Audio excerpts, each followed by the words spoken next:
Hello, everyone. Welcome back, MFers. It's been a while, but you know what? The college national championship game is tonight. Michigan versus Washington is here, and so are we, baby. We are hope. We are hope. We hope you are having a great time watching the game. You can watch it with us now. Join the chat. Tell us who you think is going to win. Currently, it is halftime. Michigan 17, Washington 10. Washington just scored. Otherwise, it was starting to look pretty ugly there, 17-3. Thank God Washington came back there.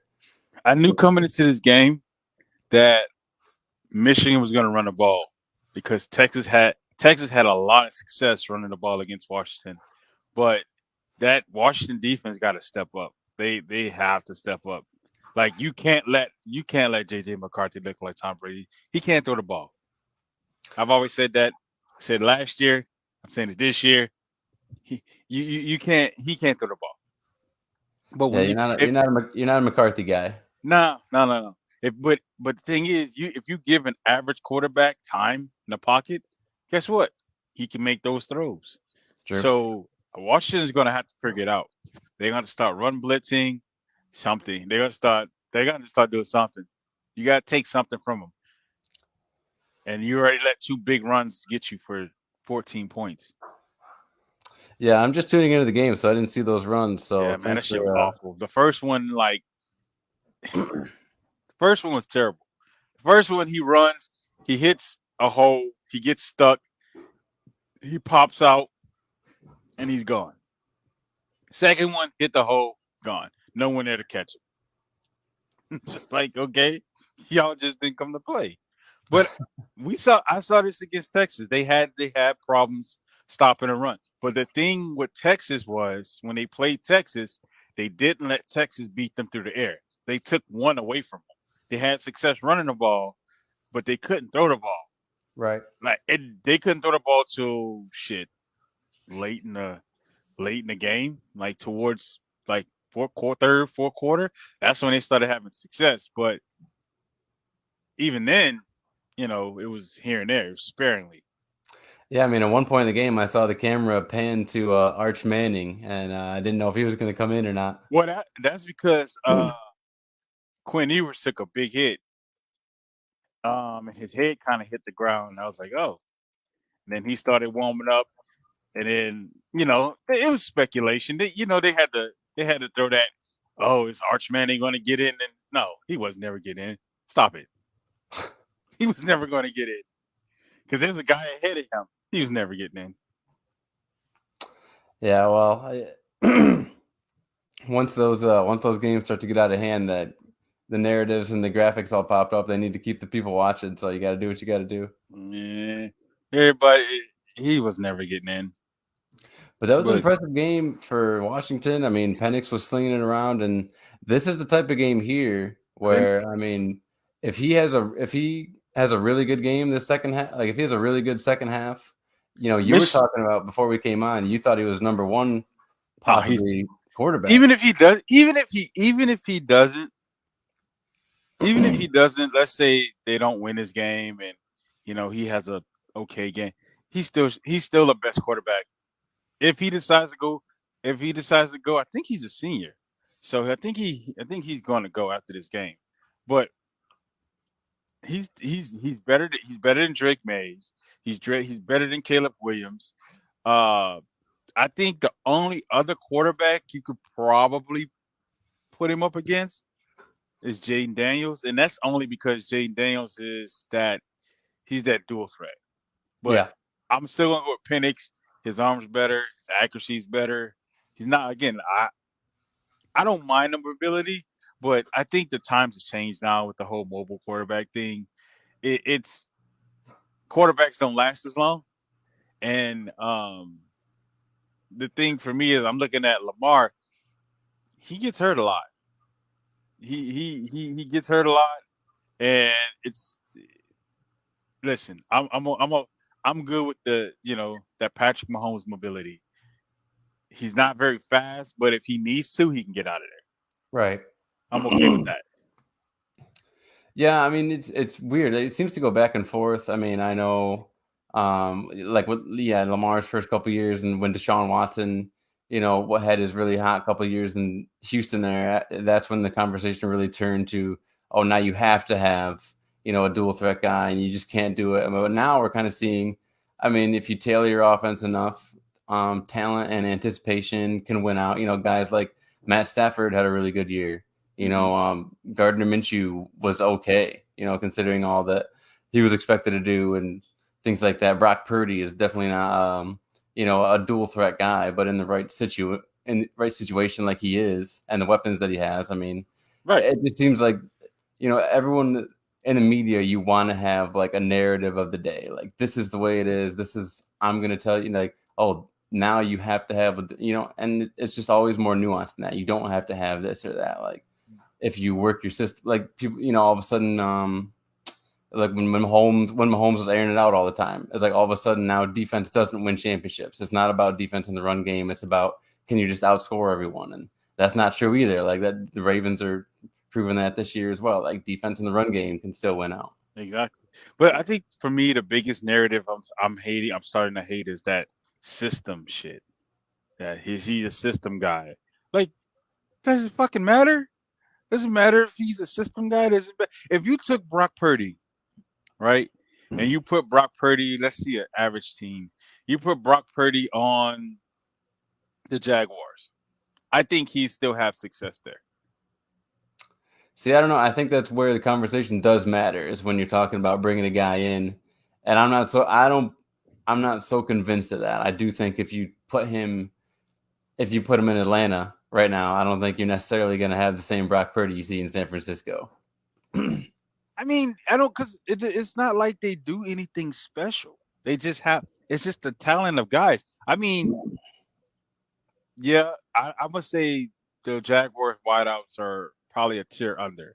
Travis Etienne is not as good as McCaffrey, but I still think he's still one of the top backs in the league. Right. I mean, he started off pretty hot, then whatever it is, and he just Jacksonville. Well, sometimes it's not even just talent. Like, there's something to, like the way that McVay does a system. I mean, every play, they talk about it all the time on the defense. It's like every play that they run looks the same, and that's the key to it. Like when Cooper Kupp comes off the line, you don't know where he's going to go because all the routes look the same, all the play fakes look the same. So I think there's something to like staying committed to a system like that, where Philadelphia, for example, right now, I have no clue what the fuck their system is. Like, they're not trying to do read option with Jalen. They're not spreading it out all the time with five wide. I don't know, so there's no rhythm, there's no groove. And I think that those systems, if nothing else, they always seem to have a rhythm and a groove that, other teams don't. Man, I meant to ask you about your Eagles, man. I don't know what the fuck's going on there, man. How do you go 10-1 and still limp into the playoffs? I've never seen a team do winning one out of the last 6. That's not a good look. Good Lord. That's not a good look at all. And I'm trying to figure out. I mean, y'all lost to some bad teams. Yeah. Y'all lost to some really bad teams. Really didn't even fight versus some of them. Like the Giants, for instance. I mean, if you wasn't gonna play yesterday, you should just say, you know what, fuck it. Everybody come sit down. Just rest them. Like, why risk the injuries? Like, that's the shit that I saw with the Lions. I'm like, I was looking at the game, and I'm like, what are y'all playing for?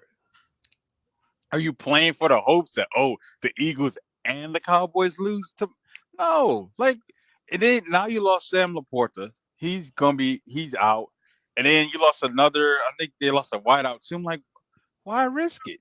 Why risk that type? I would do it. If I'm looking at a situation, if I'm the head coach, and it's like the best we can do is where we're at, we got to hope 2 of the best teams in the NFC lose. No, I'm not risking. No, y'all sit the hell down. Just like the Chiefs did. Chiefs like, y'all sit down. Man, we're not risking that. I mean, if it's the difference between you hosting a game and visiting a team, I do see that. I do see fighting for that. It's not even worth it. If it's not the bye, in my eyes, if it's not the first, if we're not getting the number 1 seed, I don't care because we got to play anyway. Doesn't matter if we're on the road or at home. We still got to play. So what's the purpose? Why risk? Why not go in at full strength to those games? You got to play anyway. Unless it's the first one, unless it's the number one seed. What we talking about? It's true. It's true. I think if you're talking about like wanting to win and advance, like your odds of winning at home usually are much higher. But I get your point. But at some point, you have to learn as a team. We have to win on the road. We can't keep playing at home. Dallas is like Dallas. Dallas sucks on the road, but they got lucky and they play and they got what two home games? Yeah. Is it one? Not because they play the Packers at home, and then they got to go to the Niners. Right. They got to go to San Francisco. Well, the winner of that game. Let's not do that. Green Bay not. If Dallas loses to Green Bay, everybody needs to be fired. Mike McCarthy needs to be fired. Dan Quinn needs to be fired. They need to go ahead and clear house. Y'all should not lose to Green Bay at all. It's the type of team I could see them losing to. If they lose to Green Bay, I swear, I bet not never hear another this side year. Y'all better go sit your ass down. You playing against the youngest receiving core in the league with Jordan Love at the helm. Now don't get me wrong. The last 10 games he's been playing great. He's playing great football. But at the same time, he shouldn't beat the Cowboys. If he beats the Cowboys, everybody's fired. Just fire everybody. Fire the whole staff. Get rid of everybody. If he beats the Cowboys, that contract extension. If he beats the Cowboys, if Jordan Love goes into Dallas and beats Dallas, you can't tell me shit. You better break the bank for me, because I'm not playing with you. I am not playing with you. You better give me everything I asked for. Well, before we get into the playoff matchups, we better get into the bad news here first. What's the bad news? Ain't no bad news today. On the supposed Black Monday. Oh, man, that Black Monday. You know that Black Monday hit. That Black Monday hit vicious. Oh, that's beautiful. I love this. I didn't even know. I didn't even have the notification.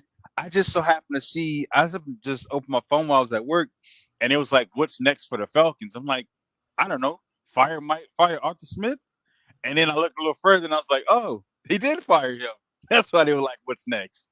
Yeah, no, that shit was lovely. I'm so happy we got his ass up out of there, because he didn't know what the hell he was doing as a head coach. Now, amidst all the, I only heard whispers and saw headlines. I didn't actually see the video. So did you see yesterday? You saw the confrontation between Arthur Smith and Dennis Allen? Or he should have went his bitch ass it off. What you mad for? What are you mad for? You listen. We got beat 48-17 yesterday. Was it 17? I think it was 17. I'm not 100% sure. We got our asses whooped yesterday. You can't get mad at, oh, well, they scored late in the game. Bitch. So what? We were already getting blown out. What difference does it make? Why does it matter? So they went and he did all that. He did it out of frustration because he knew he was getting fired. He knew he was done. He knew, because his job would have been saved if we'd have won the last 3 games. The Carolina game, the Chicago game, and the Saints game. If we'd have won those last 3 games, we wouldn't have had no problem getting to the playoffs. But because we fucking lose Carolina, we get smoked by Chicago, and we get smoked by the Saints. I mean, that's what was wild about that game, is they were still fighting for a playoff spot. Yeah, all we had to do was win. And then all we had to do was, we'd have been like the Saints, sitting there waiting to see how their late games went. But no, we got blown the fuck out. So I was I'll say hindsight, being what it is and where we are in the season, I don't think anyone's gonna rave and rant about how awesome and amazing the high flying Atlanta Falcons offense was. I think it's pretty obvious that there's shit high flying about that. We scored 17 points. and then scored shit in the second half. Yeah. Nathan, we had a big old goose egg in the second half. So, I do think it's pretty obvious that they need a new quarterback going into next year, along with their new head coach. Justin Fields. I still stick by my thought that, I think Bijan Robinson was the wrong pick for when they took him. And I do think he, as a player, didn't necessarily play like a top. I didn't see like. I understand he had this last game and the receiving touchdown. He had many. It wasn't his fault. No. Here's the thing. He had a highlight reel this season, but I still think that pick was unjustified. But it wasn't his fault that he didn't play up to that manner. We got Kyle Pitts. Why does Jonnu Smith have? I think Jonnu Smith have more touchdowns than Kyle Pitts this year. Yeah. Why is Tyler LG? I get it. Now, if you want that thunder and lightning type backfield, I get it. I absolutely understand it. But run the fucking ball. Bijan should be your go-to guy. You took him in the first round. Yeah. Bring in Tyler LG, short yardage, like smart plays. He didn't do that. Hell, he didn't know if he wanted to start Taylor Heineke or fucking Desmond Ritter. We ain't got time for you to be playing fucking quarterback carousel in the middle of the season. That's a fair point. That's a fair. It probably was more of a usage issue than it was a Bijan issue. It was extremely usage. I mean, somebody said I saw something where they said Drake London had 1,000 yards. I'm like, where? How? When the fuck did he get 1,000 yards? I'm like, who gave him 1,000 yards? Because the games that I watched, I barely saw him go over 50. Yeah, that was the quietest 1,000 yards you're ever going to see. Right. So I'm just like, in my mind, I'm just like, what the fuck? I mean, we have Drake London, Kyle Pitts, and Bijan Robinson. They didn't get used since them being in the league. Their usage has been trash. We've been wasting their talents, and this has been an ongoing thing with this organization. I mean, look at Julio Jones. He wasted his talents here. Yeah. If we were going to sell a house for him, we should at least give him something for it. Well, yeah, the Super Bowl appearance. We should have walked away with the Super Bowl, but definitely should have. Definitely, we didn't. Yeah, and maybe this is me trying to walk back my Bijan criticism because he was good this year. He was good. When he was being used, he was great. Yeah. Anytime he was being used, anytime the ball was in his hands, he was great. But when he wasn't being used like he should have been, and even with Drake London's not a fast guy. He's a Mike Evans type guy. Kyle Pitts is not a fast guy, but they big bodies. We should have been in the top 5 for red zone touchdowns, but instead, Desmond Ritter don't know who the fuck throw the ball to. He turned the ball over in the red zone, throwing interceptions, fumbling the ball out of bounds, like an idiot. Like, what are we doing? I honestly don't expect Desmond Ritter to set foot on a football field next year, unless someone's injured. I'm trying to think.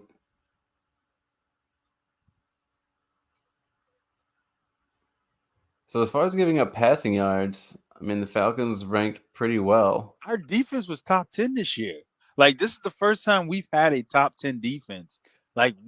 Even our Super Bowl year, we didn't have a top 10 defense. We gave up a fuck ton of points and a lot of yards, but we outscored the other team. That's how we won games. And that can only carry you so far, as you saw in the Super Bowl. They had 8 interceptions.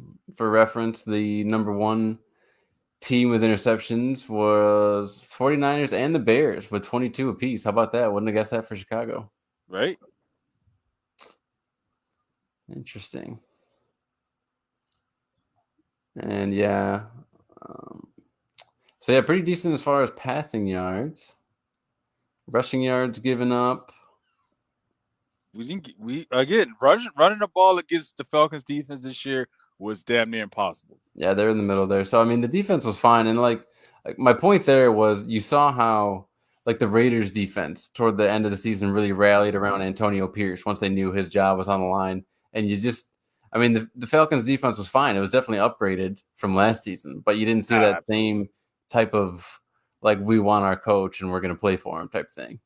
Yeah, I mean, because you got to think about it. I mean, the problem and this is what I see a lot. Like, if you have a defense that's getting themselves off the field on third downs, and then you get the offense back on the field and they throw an interception right as soon as they get back on the field, at some point your defense is gonna be like, "What the fuck are we doing? Like, why are we even playing?" Because at some point they just gonna get tired and it's like, you know what? Fuck them. They don't want the ball. Shit, we don't want it either. Let them score. Shit. And that's what was happening. There was a lot of stupid play calls. There was a lot of there was just a lot with Arthur Smith. And it just like even when he got hired, I wasn't really excited. I really wasn't. I really wasn't excited when they hired him, but it was better than what we had. Yeah, you were skeptical. I remember you were skeptical. And it's now it's just like, what the fuck do we do now? Like, who do we go after? Well, if you thought the Falcons were in a bad way, at least you're not the Carolina Panthers. They cleaned house. Yeah, or they had to clean house. You had to. Your GM is an idiot. Like, you don't have no first. You had the worst record in the NFL this year, and the top pick goes to the Bears because you're an idiot. You got to. You just had to get rid of. And it only made it worse that DJ Moore had he looked pretty good. I didn't understand. I just didn't understand. I guess I understand the Frank Reich situation because Bryce Young was getting his ass whooped. Like, he surpassed, what's his name? He surpassed who's the quarterback for Washington? Right now, Howell? Yeah, Sam Howell. He surpassed Sam Howell as the most sacked quarterback. How the hell that happened? Because Sam Howell was at the top and damn near 4 or 5 games to the season. Oh. So he said and then at the end of the season, Bryce Young is the most sacked quarterback. That's a problem. And that is a problem, not just because he's a small guy. He doesn't have a big frame, so he's definitely more apt to get hurt. But it's a problem because his whole thing coming out of college and the reason why he was taken number 1 overall is because he was supposed to be Mr. I can decipher the defense and make decisions really quickly and not take sacks. Yeah, well, that's a problem when you snap the ball and the defender in your face before you could breathe. Yeah. Like, it's and this is what I said about, who was it? Zach Wilson. I think Zach Wilson's a good quarterback. The problem is that we saw what happened with Aaron Rodgers in the beginning of the season. As soon as you hike the ball, you had a defender in your face. How are you supposed to play? How are you supposed to be a quarterback if as soon as you hike the ball, you got a second to make a decision? Yeah. That shit, it don't work that way. But hey, you know what?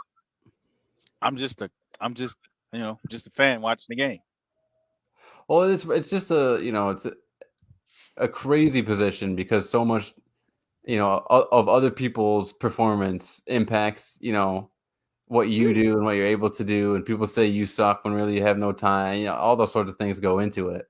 And and we've seen guys, if you just get a change of scenery on a different team and you can do well. And, Geno Smith right now is probably shining, the most prominent example, but Geno Smith is not getting he's not getting put on his ass like he was when he first started. Right. Like, his career, he wasn't like it. For me, it's like, oh, what the fuck? He just threw an interception. Uh-oh. Yeah, he just threw a goddamn interception. Who's he? Penix? Mm-hmm. Michael Penix just threw an interception. Oh. Yep. First play of the second half. No, Penix. Yep. He threw it. He should have just, and he threw a duck too. He threw that shit straight in the air. Oh, this is how you slip into the second round. Maybe the third. Make a decision with it.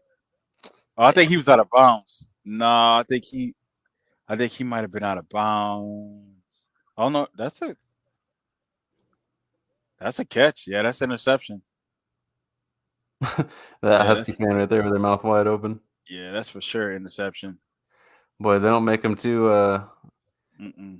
But Husky fans aren't exactly the same as Hurricane fans, if you know what I mean. Whole different looking group. That's damn. That sucks. That's the last place you wanted to give Michigan a ball. That was close. He caught that. Yeah, he got it. It's a catch. For those I of don't see it. you I don't see them overturning it. just listening to us and not watching, the DB for the Oh, Wolverines went up and kind of double shit! caught He it grabbed his there. ankle. Michael Penix just went down with grabbing his ankle. Uh-oh. And Penix is down. Yeah. So number 2 for the Wolverines goes up here, has it, and then the Husky receiver knocks it out, and then he kind of has to double catch it before he hits the ground again, and then maybe slips out of bounds. So this is going to be an interesting call here. Oh, that's why he threw it like that. His offensive lineman. Stepped on him? Stepped on his ankle. Damn. Listen, so yeah, Wolverines have it. I'm gonna put it to you like this, man. I'm in my offensive alignments. I'm getting their ass, like, period. Like, I'm gonna need y'all to man up. I'm gonna need y'all to man up because the problem is, and that's a touchdown. Almost. The thing with me is this: Michigan, they don't play nobody. They don't play. Who do they play all year? They basically get bye weeks all year.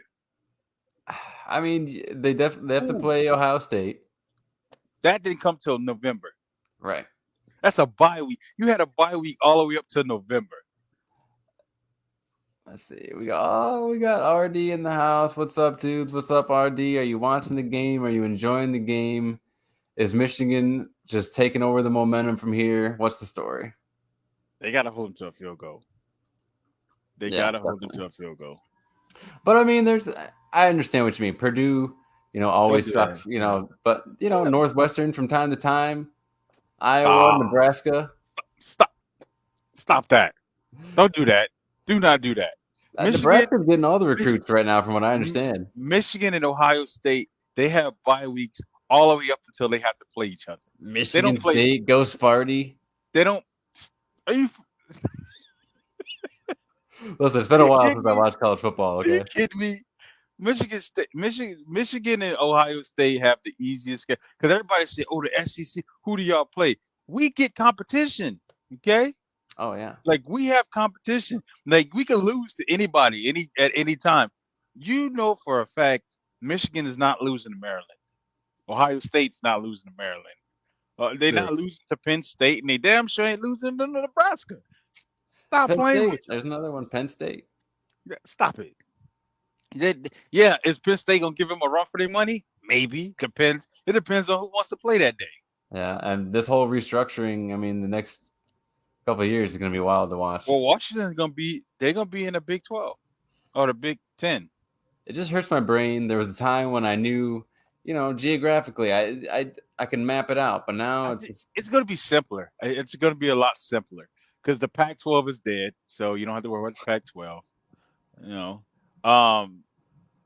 Michigan and Washington, Ohio State, they're all going to be stuck in the Big 10 together, so they're going to share a conference. Texas and Oklahoma's come to the SEC for whatever goddamn reason. So is the Big 12 still a thing? The Big 12 still a thing? Yeah, it is. For now. For now, yeah, exactly. For now. I mean, essentially, they want it to be like 4 main conferences, right? I mean, Big 10, SEC. I think that's what they want. And that's what they should do. Because next year, the playoffs are going to be 10. It's going to be 12 teams. So the top 12 teams is getting in next year.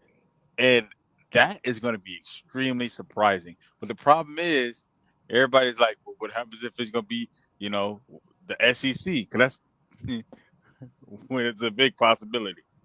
It's a very big possibility. While we're on the subject of college football, what'd you think of that? Was it the Peach Bowl? Oh, the Orange Bowl? I love that. Oh, you talking about the Georgia, Florida State? Yeah. Oh, I loved every bit of that ass whipping. What y'all not gonna do is continue to disrespect us. That's what you're not gonna do. Okay, Oh, you're man. not gonna come into this damn game with half your goddamn team thinking you're gonna put up a fight because there were still people picking Florida State to beat us. Like, are you fucking for real? Are y'all really gonna be that disrespectful? We went all year. Our season came down to 3 points, and y'all gonna be like, "Oh, Georgia's not that dominant." Oh, really? All right, watch this. Back to back bowl game highs. Okay, we Put up beat a you by basketball 60. score. We beat you by 60. Okay, God, hey, we put 60 on your head. I didn't know there was no Okay, time in the game for that. we Golly. beat you by 60. All right, You go to get a beer and a hot dog, you come back, it's already 35 to zip. that's pretty much what happened. They kicked the field. The field goal was surprising me, but they kicked the field goal, and then it was just off and running. At that point, I was just like, man, hey, man, listen, because everybody was like, oh, well, they didn't. Their players didn't show. That's not our problem if your players didn't show up. It's not our problem that your players start. Well, if we opt out, we're gonna send an NCAA a message. No, what would have sent them a message is y'all playing and giving Georgia a run for their money, making this probably the best game out of all the bowl games. That would have sent a message, you jackasses. But no, that's cool. Go ahead, quit. Well, We and enjoyed every also, bit of that ass whooping. just like you said, yeah, send a message in this day and age of like, kids getting contracts and all. It's all about the money and all about this. Like for you to, to not say, oh, we're gonna show up and show you what we're all about. To say, oh, we're gonna take That's our what we ball and did. go home. I mean, it's not doing anything for the youth, Nothing. None and of that's it. what it's all about right now. I understand it's, they're about to go pro and make the money and go into the adult world, but still, like, you're supposed to be an institution of learning and education and getting these people prepared somewhere along the line. I mean, for you to be like, well, we're just gonna not play, like, it's Bowl games so are a joke typical now. today. But here's the kicker though. Next year, so what's different now? Next year, the top 12 team ain't gonna be. I think they're gonna. I think that's gonna change the opting out because now, with it being a 12-team playoff, you actually have a chance for a national championship now. Right. Yeah. So, what are you gonna do? You gonna bitch out and leave your team high and dry to potentially cost them a national title? Is that what you're gonna do? We're gonna see. But I know I watched the whole game. I watched the entire game, every bit of that ass whooping. Even when the defensive, like we started putting in our backups, and the backups was running 15, 20 yards on their asses. I'm like, go ahead. We're gonna show the NCAA what they really missed out on. And like it's a youthful Georgia team too, as far as like underclassmen and stuff. I mean, you don't see a lot of their names popping up in like the draft process right now. I mean, a few of the linebackers and whatnot, but it's definitely not like these past few classes where it's been like, No. 3-4 guys in the first round. So they've got a few years ahead of them of being like a very in the conversation type team. I think a lot of our guys that are going out are going to be probably second, third. They're probably going to be that day 2, day 3, potentially day 4 type guys. Yeah. I don't see that. I don't see them being. I don't see them. We don't have a lot of like those first round guys. So it's. I mean, we actually I just got a notification. We just got the Hawaii transfer, the quarterback. So don't take me back. Say, hey, you know what? We lost out on our 5-star quarterback to Nebraska for whatever goddamn reason. But hey, take me back to the glory days of my Hawaii quarterbacks, Timmy Chang and Colt Brennan. There's some dude recently too who was pretty. I something about those Hawaii quarterbacks, especially when they show up with tattoos and long hair. It's over. I'm a fan. As long as they can play, man, that's all that matters to me. Because Tua's brother is shit. I watched them play I watched them play Ohio State. I'm like, what the fuck are you? Just like your brother, just like your goddamn brother. Just system quarterback. Fucking pathetic. So the thing about, I think I heard Ross Tucker talking about going back to the Panthers here too, going back to their head coaching vacancy. He was mentioning how it's extra unappealing because they've already moved on from 2 head coaches after 1 season. So he's like, listen, unless you put something in guarantees for me, like why would I want this job with Bryce Young, and no wideouts. And yeah, so This is not the most appealing job out there. On top of Let's see. everything, Let's see. Who is they guys? You got Bryce Young. You got Miles Sanders. Adam Thielen, aging Adam Thielen.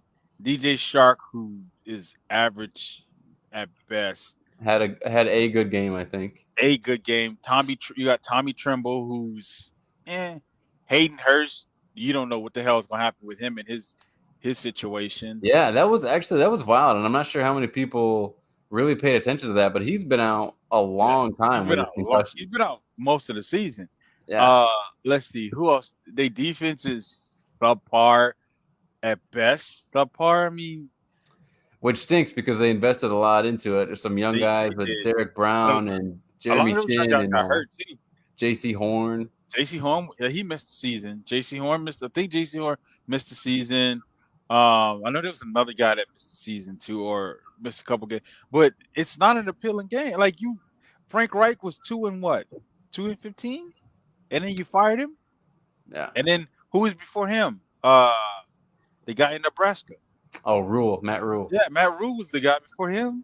Yeah. So what? No, it's not. I'm like, unless we sit, talk, and you say, hey, I'm gonna give you 3 years.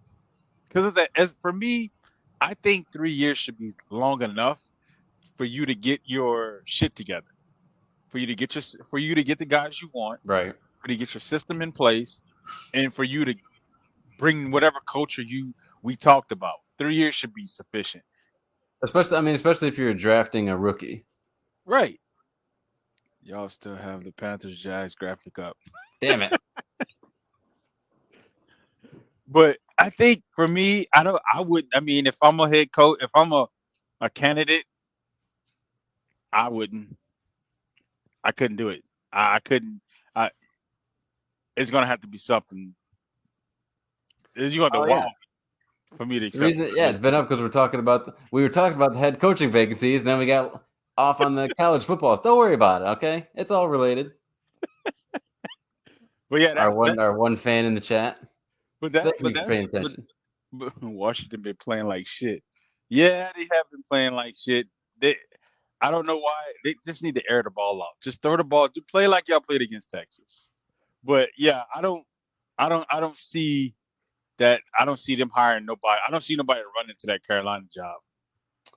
No, it's gonna have to be. I don't think it's gonna be a current coach. It'll be a coordinator who really wants, has to make a name for themselves, and this is like the only job left type of thing. It's gonna be somebody that's gonna they're gonna promote from within.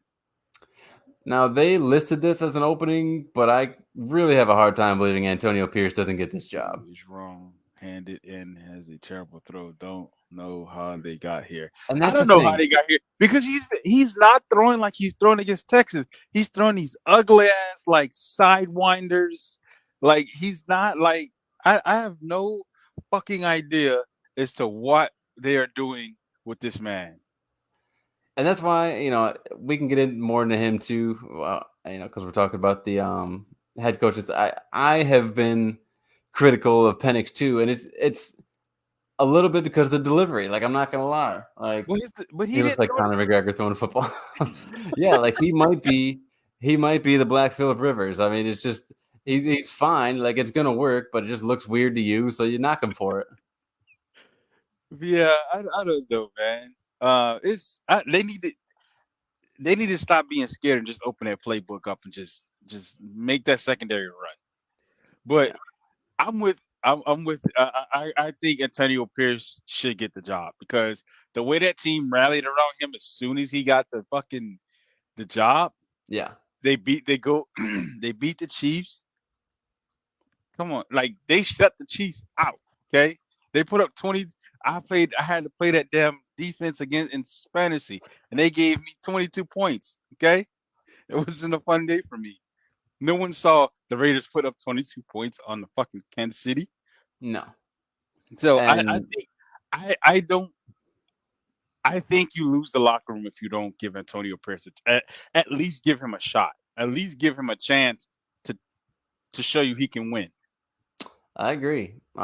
And, guys like Crosby really show up, and he's fun to watch. Yeah, they all rallied around Devontae Adams, everybody. Hell, even what's his name? Aiden O'Donnell, whatever the fuck his name is, Oh the yeah, Aiden quarterback. O'Connell. Like he was playing great. Like Yeah, the Christmas Day beating was a for all of us. It was a good present unless you had to play that defense in fantasy, and it wasn't pleasant at all. but But yeah, they I think I think you lose. I think you for sure lose your players if you don't even give them a shot. yeah. And he just fits the team so well. Former middle linebacker who's known for being tough and just the silver and black. Even if you're not a fan, you want them to be good just because they look so damn cool out there. I So, wanted them to get to the playoffs. Like, man, he gonna. I mean, I like he gonna run the table and they gonna make the playoffs. dude, the one time she doesn't know it. I didn't say anything to her yet. But the one time my wife came out here and was stomping all through the living room, stepped on the cord out here, broke off the little tiny plastic piece that goes on the Ethernet. And so now it's like all funky. It's just, little things, man. It's little, you know what I'm talking about. Goddamn little things.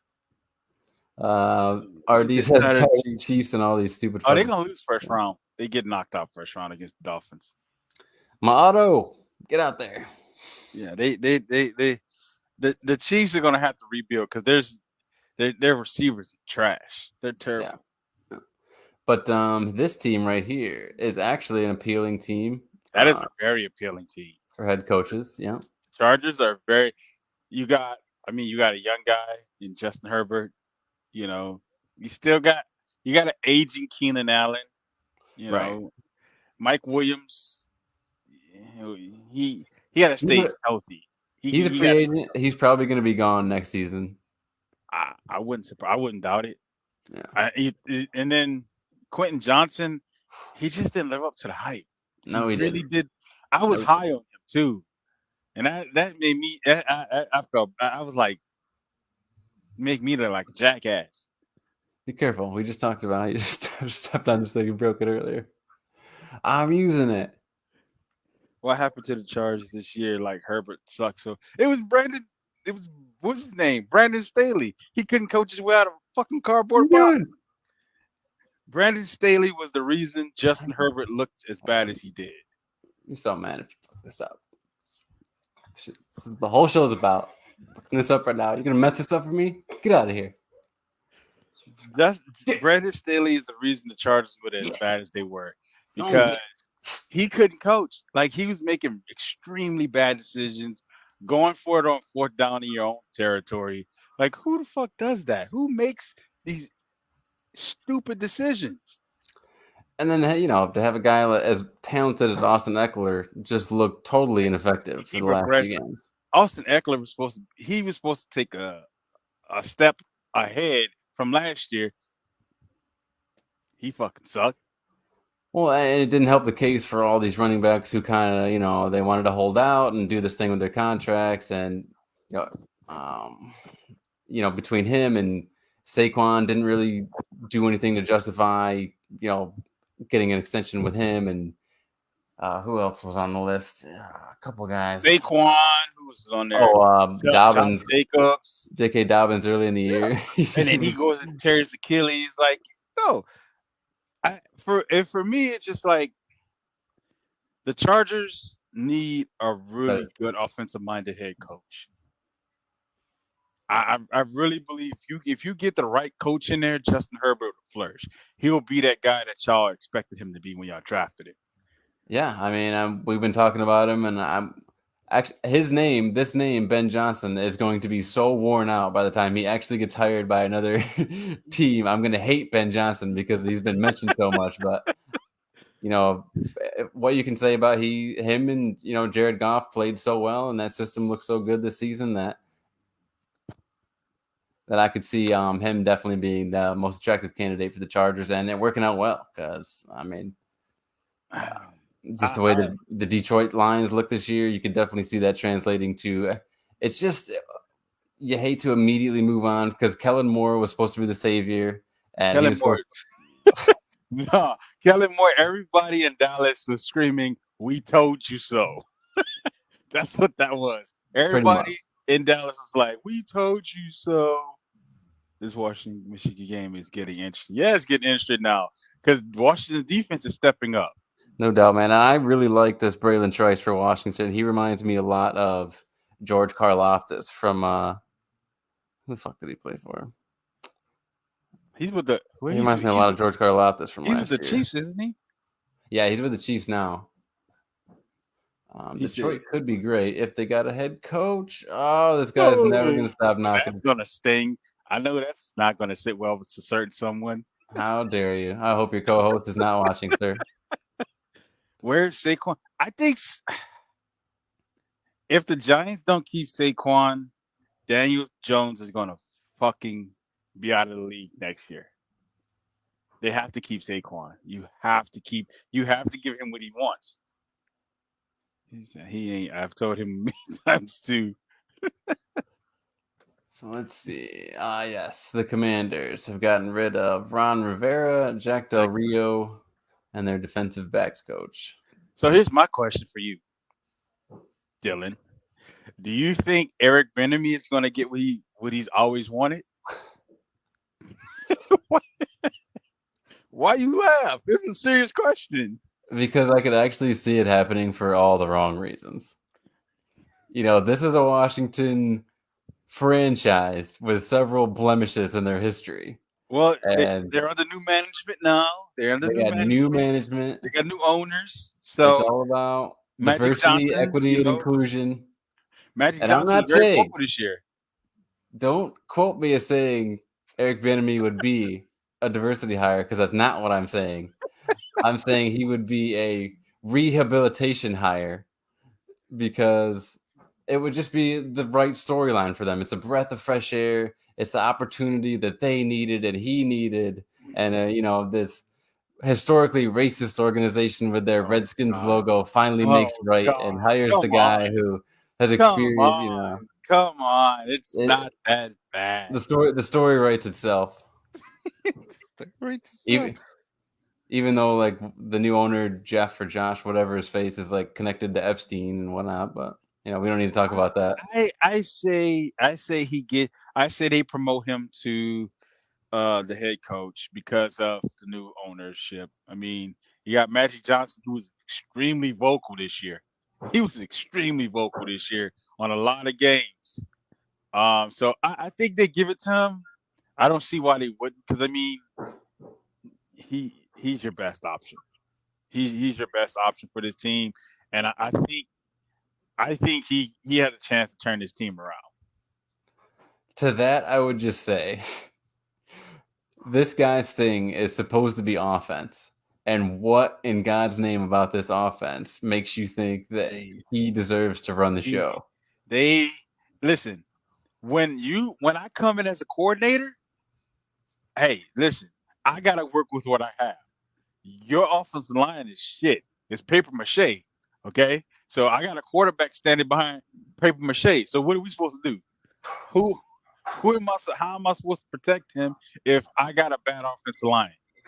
So they gotta revamp the offensive line next season. And don't do the shit Kansas City did and sign a bunch, or not Kansas City, Cincinnati, and sign a bunch of high-end offensive linemen who couldn't block water. Okay? Don't do that. Let's be strategic about it. Let's make sure we go in and because you got to protect it. Your running back situation is great. You got good running backs. I think your receivers are okay. I definitely believe your tight end situation is I think you can work with the skills positions.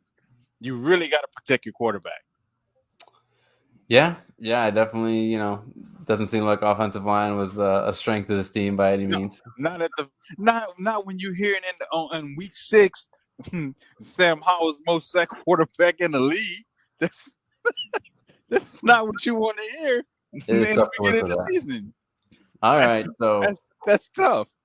Once the Washington Commanders have drafted more O-linemen and brought in more O-linemen during free agency, and they've built a Pro Bowl caliber offensive line to go with their Terry McLaurin and their Josh Dotson and their those guys Robinson. Are talented. They're talented. All guys. That is in place, and they still don't make the playoffs. Can we finally say that Eric Bieniemy is not a head coach? Those guys are talented individuals, but again, we talked about this earlier. If I'm a quarterback, in the moment I say hike and the ball's in my hand and there's a defender in my face, what can I do? What can I do at this point? Wasn't Sell leading the league in yeah, he was at one point. He was actually, I think he was leading the league in yardage and touchdowns, but he was also on his ass more than any quarterback in the league. So I just also think some of these other teams that are experiencing success, whether it's the Dolphins or the Niners or the Rams, I'm sure they don't all have perfect offensive line situations either. But like we talked about earlier with did the you say the system, did you say the Niners? I threw them in there. You threw the Niners with I know probably for a fact that neither one of us know for sure behind who is Trent starting Williams, on that offensive line right now. Trent Williams, that offensive line is amazing. What are you talking about? That is okay. So you picked up the Niners. Now tell me about the Dolphins and the Rams. No, the Dolphins. The Dolphins don't have a great. I think they have an average offensive line, but it's not paper mache. Okay, it's not. There's a difference between paper mache and average. I don't think RD is a big Michael Penix fan. Finally went down deep. Yeah, he went deep and he overthrew it. Yeah, and now they got a false start. They just keep shooting themselves. They're playing shit football right now. But it's the Dolphins don't have a great offensive line. It's not terrible either. So it's like the middle of the pack. All right. It's the middle of the pack. The Washington Commanders offense was terrible. Okay.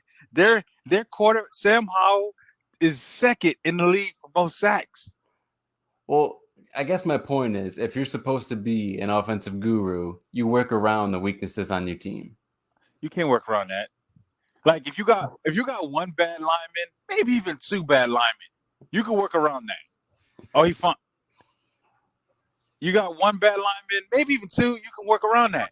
But when the whole offensive line is bad, you can't fix that. How you supposed to work around that? Like I can help, if my right tackle is bad, I could put a running back. Go ahead and help chip out over there. Put a tight end over there. If the left tackle or the guard's bad, we can help that. But if your guard and your tackles are bad, what the fuck am I supposed to do with that? I can't do nothing with that. You gotta have something. This motherfucker can't throw. No. It's mostly footballer. This mostly footballer can't throw for shit. No, he keeps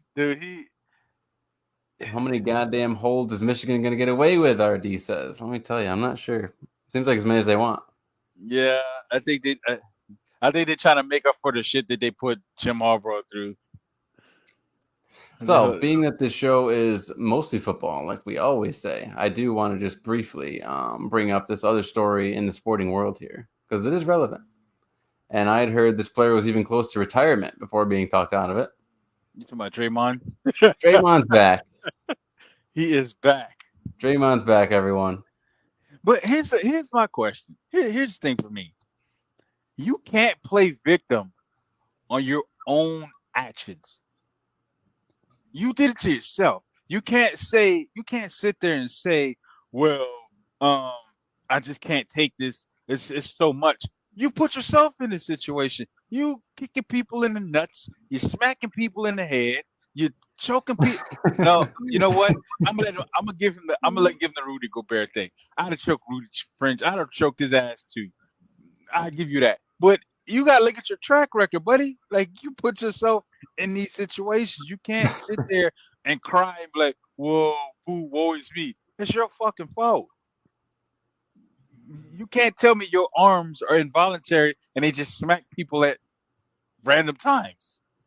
So this statement from the NBA says, during the period of his suspension, which began on December 14th and resulted in him missing 12 games, Green completed steps that demonstrated his commitment to conforming his conduct to standards expected of NBA players. He has engaged in meetings with a counselor and has met jointly on multiple occasions with representatives of the NBA, the Warriors, and the National Basketball Players Association, both of which will continue throughout the season.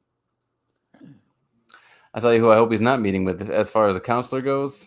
Kanye West counselor. Stay away from that guy. You will not come back the same. I don't get it, man. I Welcome just back in Zombieland. that whole I wanted to retire because I couldn't take it no more. Get out of here, man. RD That's wanted to talk about the Epstein list, by the way. is it real? Is it fake? Rapid Is it, Dave, I think I saw your name on the flight logs. All the way down in the R's, hidden. Don't think I didn't see you. I looked green down as the a whole list. he said green as a colossal asshat. That I can agree with. He's just a Look, bully and asshole to people who he knows won't do anything. That is also true. and Because the media wants you to know, and they say it every time they bring up the story, that just because you're on the list doesn't mean you did anything wrong. And he they'll said, tell you that as soon as they bring up the story and as soon as they sign off from the story. yeah, I don't know. That whole Draymond is that whole Draymond situation just kind of blows my mind. You wanted to talk a little bit about Bill Belichick because he is on your radar as far as the Falcons head coach. He is. So I I thought I think would bring. the Falcons are monitoring that situation very closely. Well, this story here from the Boston Globe was pretty interesting to me because it's such a inflammatory headline Practically begging to keep his job with the pit. I don't what?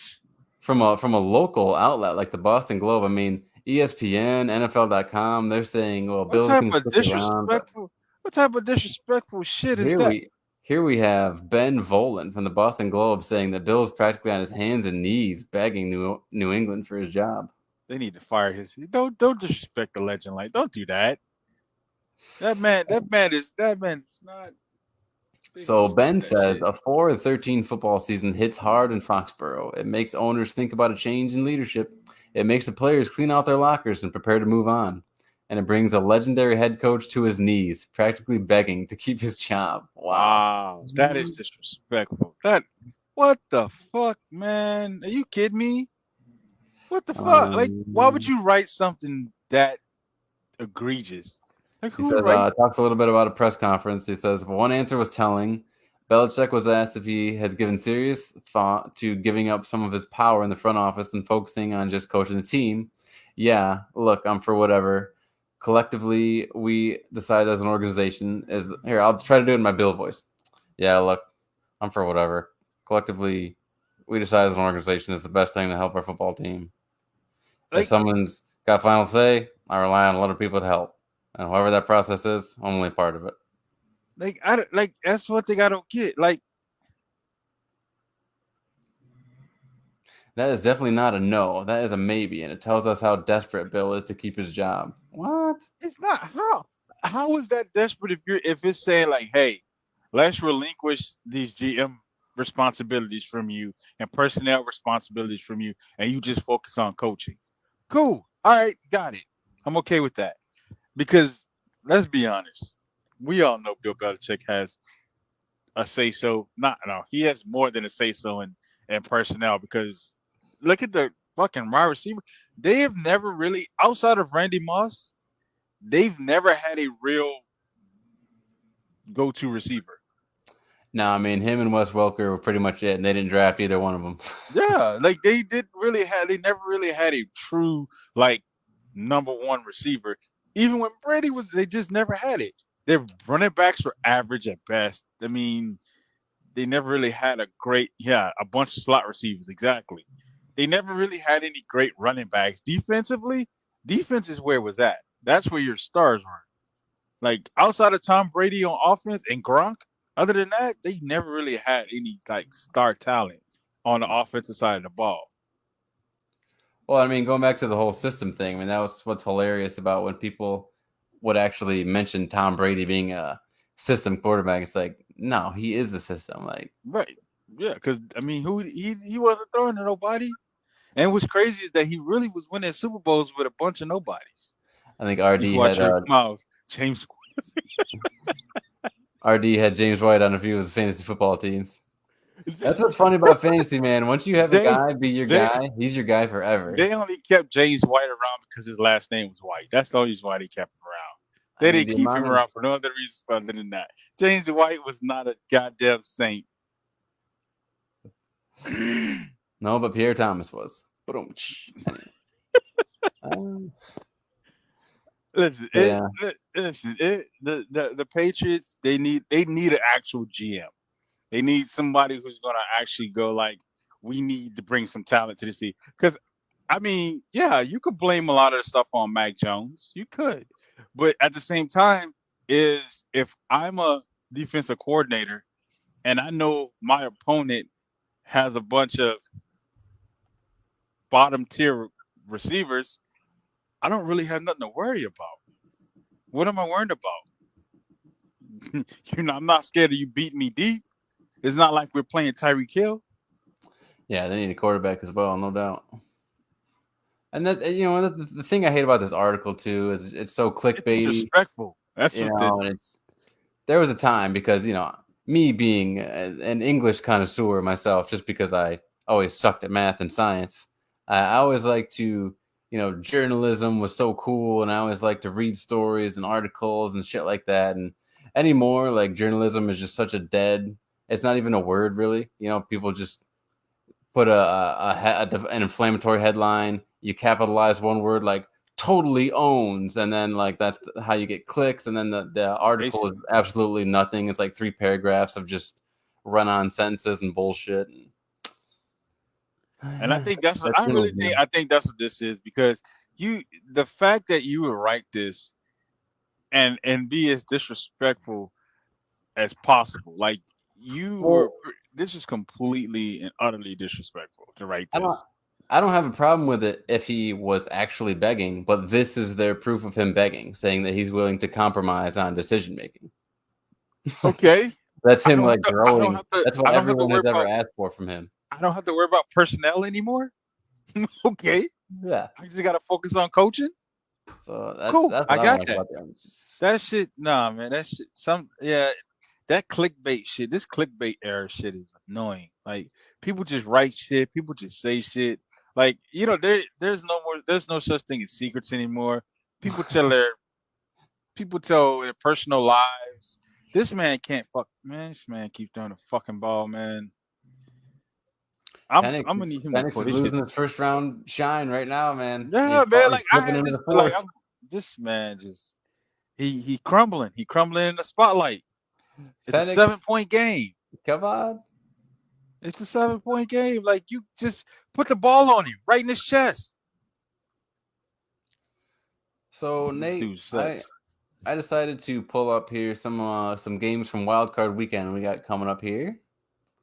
And we have the number 7 seeded Green Bay Packers visiting the number 2 seeded Dallas Cowboys. And you don't think there's any chance in hell that Green Bay walks out of here with a victory? Listen to me. If Green Bay walks out of Dallas with a win, Mike McCarthy, Dan Quinn, the entire coaching staff, the ball boy, the equipment managers, everybody need to be fired. Simple. If Green Bay walks out of Dallas with a win, you need to fire everybody from the top down. Everybody need to go. There's no way Dallas loses this game. RD coming in here commenting on the Washington game. The ball, they're acting like it's 20 seconds left in the game. Yeah, the thing is, their top guy is hurt. Like, he hurt his foot against Texas, and then he tried to, suck it up, but I don't think it's working. Bro, could you believe this place if Green Bay wins? Says Love has been on fire. I'm looking forward to it. He really has. They will burn AT&T Stadium to the goddamn ground. You understand me? They will strip that place to the bones if Green Bay walks out of here with a win.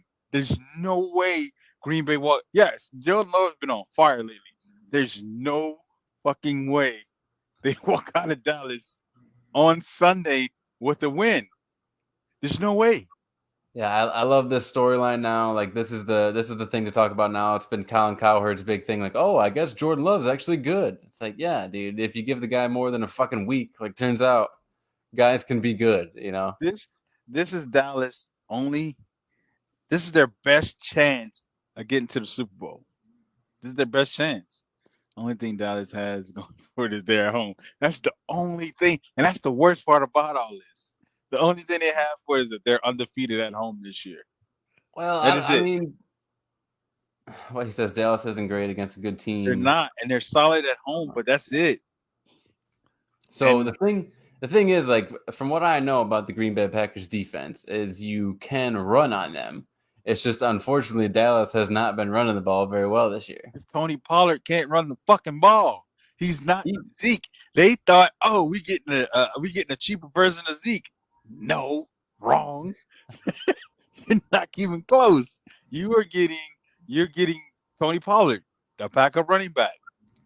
well, the story was because Tony was very good in limited opportunities. They would say he's super efficient with his opportunities, right? Yeah, So then when he put him in at that was the you, whole thing. Can he carry the workload? Can he be the workhorse guy? nope. And And they he's found he's out not no. he's not a grinder by any means. And it doesn't seem like they really have like there were weeks when they worked in Malik Davis and Rico Dowdle a bit, but it doesn't seem like they've tried to go 1-2 punch. You know?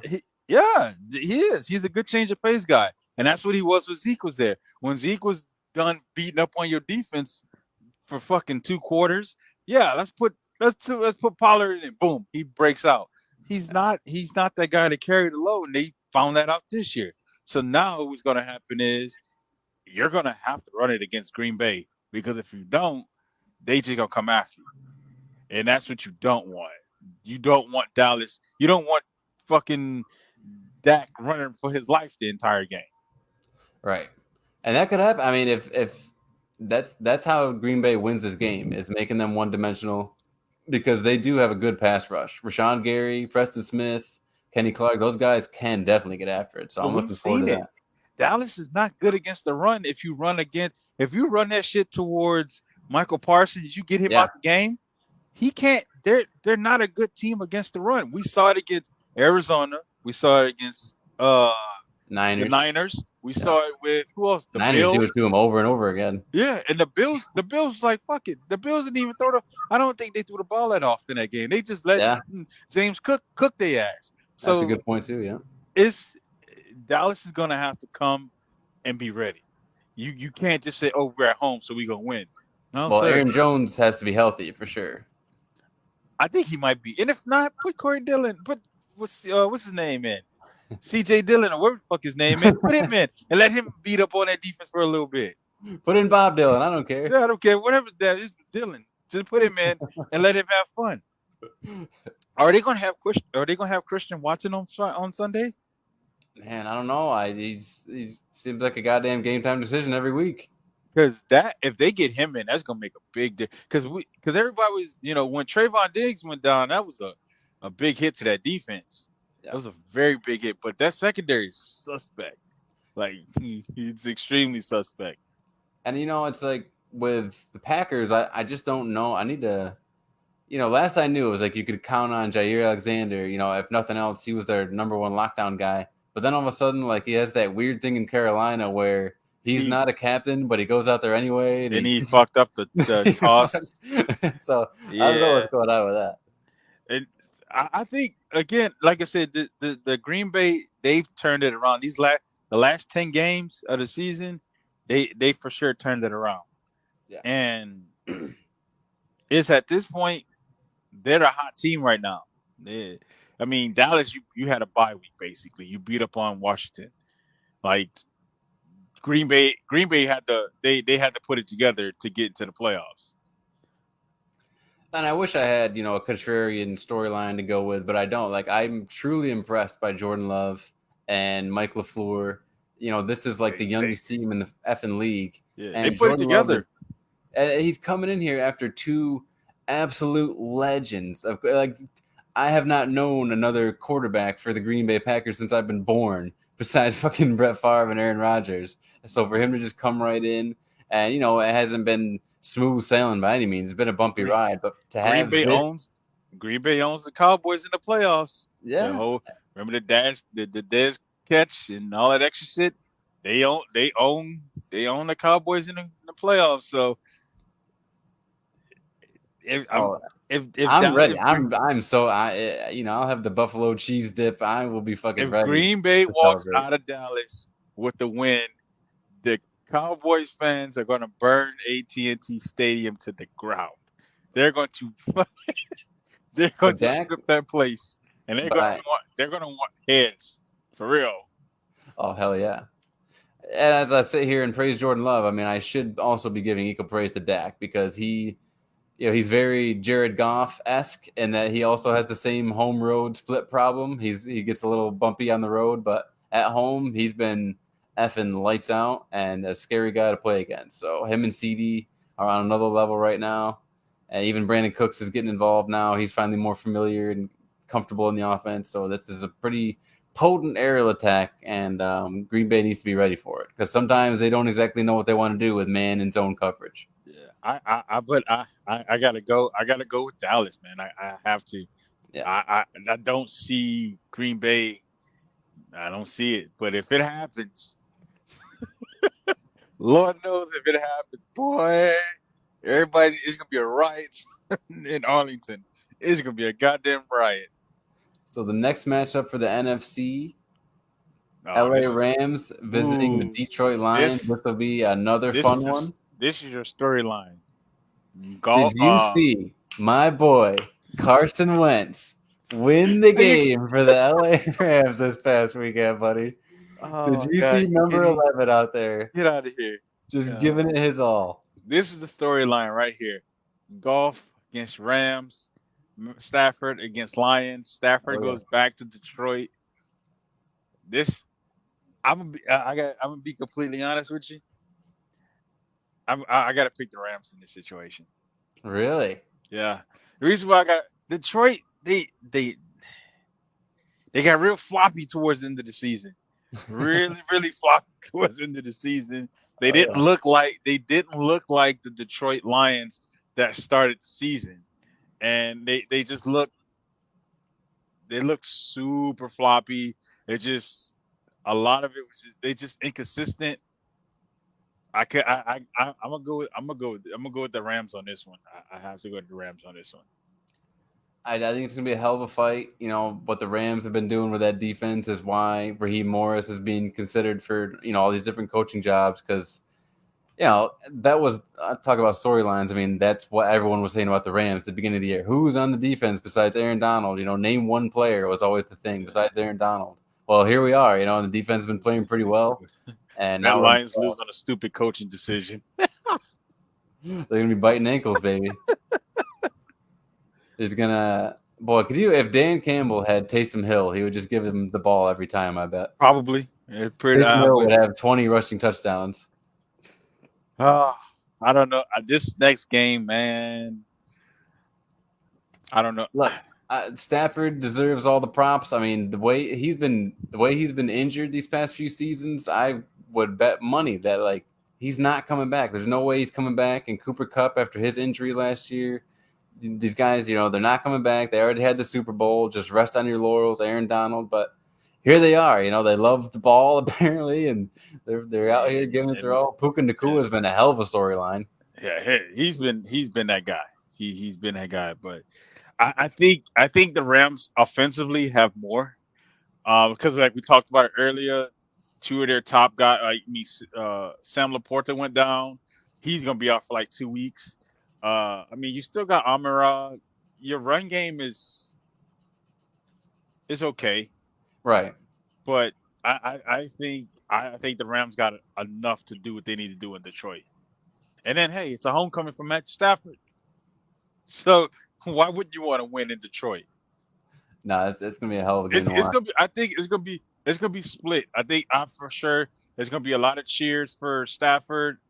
It's gonna be a lot for him.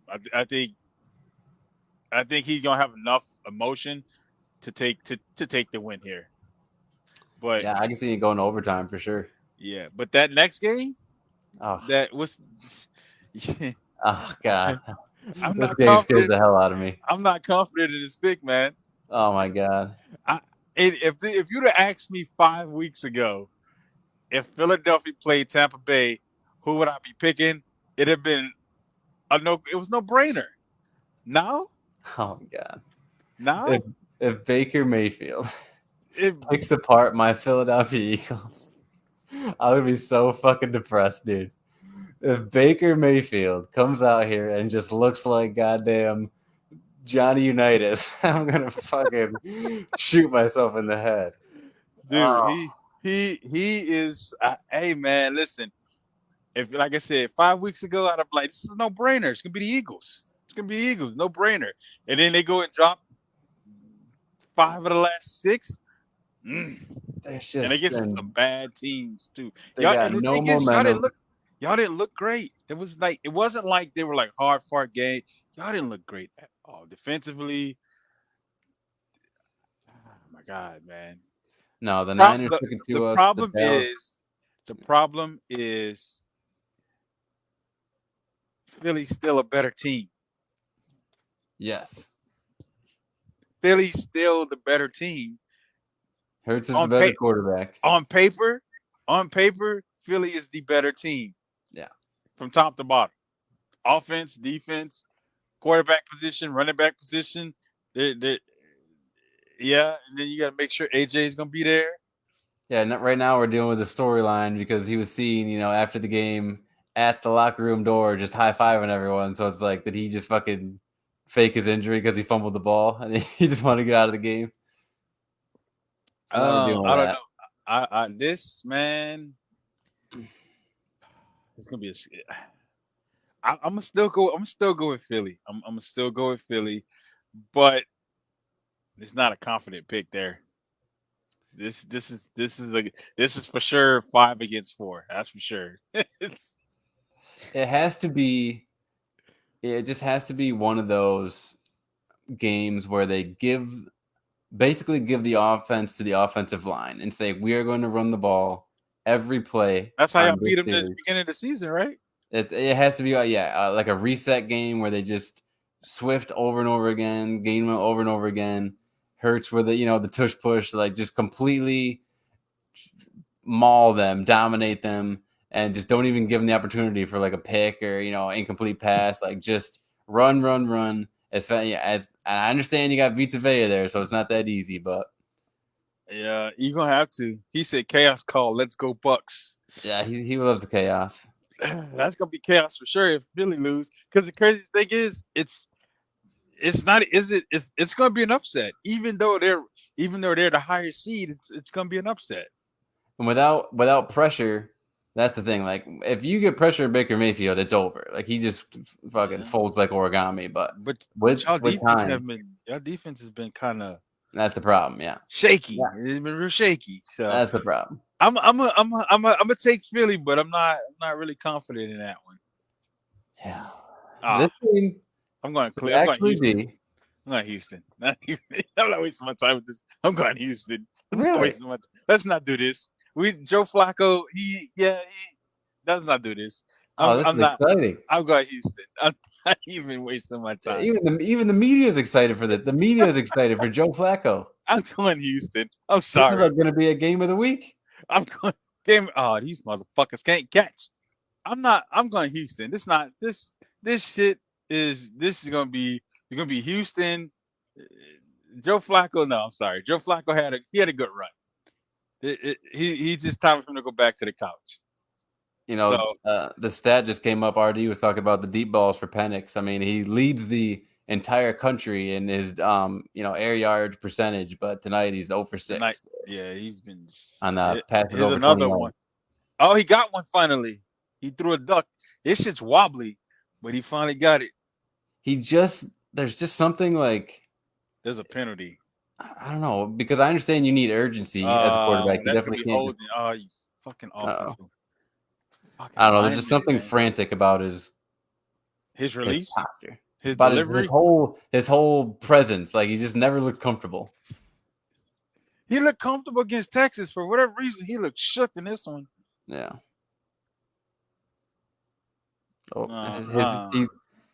It's impressive too because he can throw off platform, but when he does it, you're like, why did you do that? Oh, that's a crap call.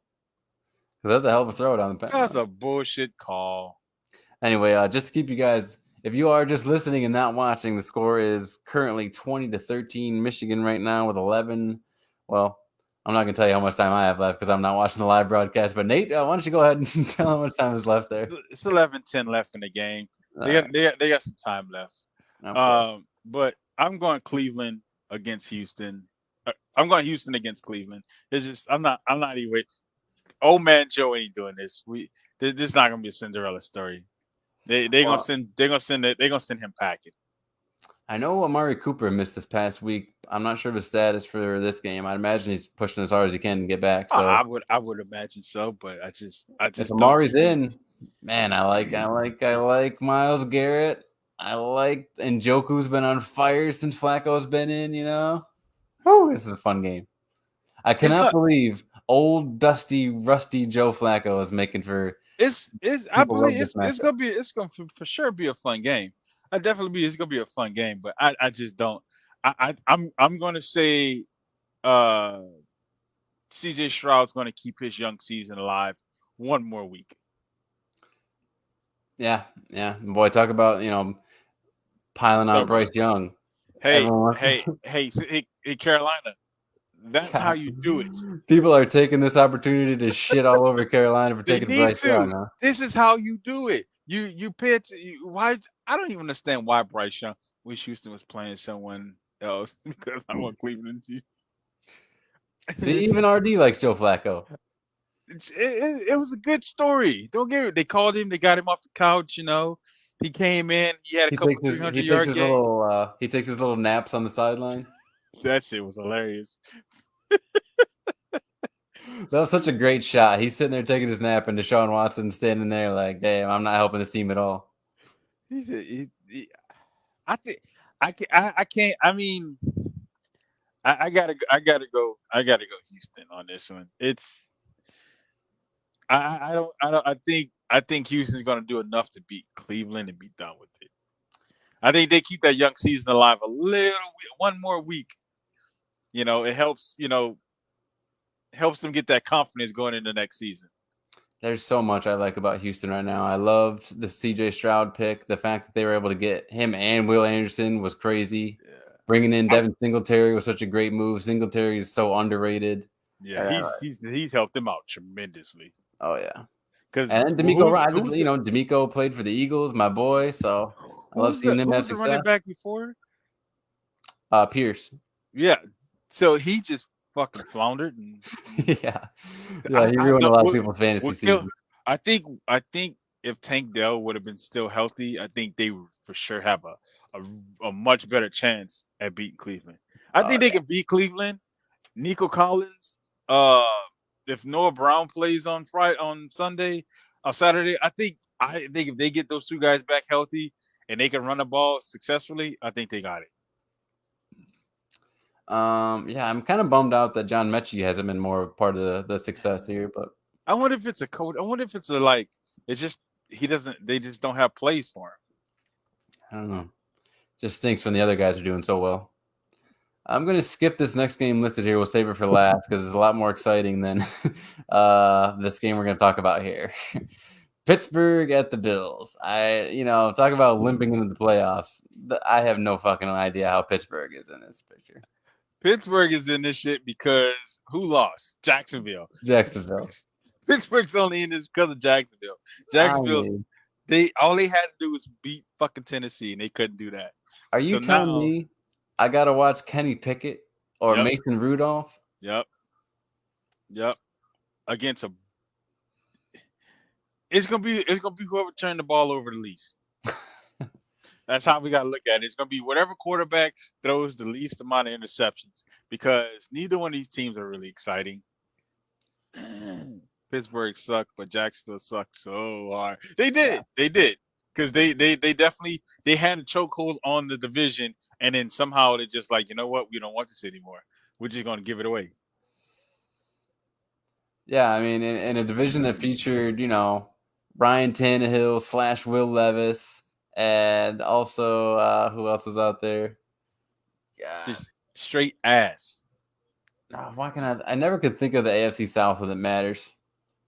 It's just straight garbage work. The Jags, the Texans, the Colts, and the Colts. Yeah, you have Gardner Minshew comes in for Anthony Richardson. He plays great. Freaking Ryan Tannehill and Will Levis. CJ Stroud rookie, and you still can't take the division home. Still can't take the fucking division. The division was basically handed to you. You basically had the division, and you fucking squandered it. Kind of like the Vikings. Ah, well. So at this point, I mean, it's a coin flip for me. I mean, obviously, I think Buffalo's the better team. Yeah, I actually think Buffalo is really they've got the momentum. They're playing probably some of their best football right now, with like James Cook getting established finally and the defense coming on. Yes, you got to worry about a bonehead Josh Allen turnover. But yeah, that's that. I mean, it's a toss up. But let me ask you this. Let me ask you this: how can the aside from Josh Allen getting hurt, how can the Steelers win this game? They can't. They can't. Especially because you're not gonna have your best defensive player on the field. So no TJ? No, TJ, he out for 2 weeks. They say at least 2 weeks. Yeah, exactly. So that's why I say no, they can't win. Yeah, shit. Damn. Yeah, so that's why I say they don't have a chance at winning this game. You think he gets defensive player of the year or Myles Garrett? Myles Garrett. You got to get the Myles Garrett. No, who led the league in sacks this year? Was it him? Because I think they said TJ had 19. I know TJ was killing it early in the year. But, I mean, I have to look at it.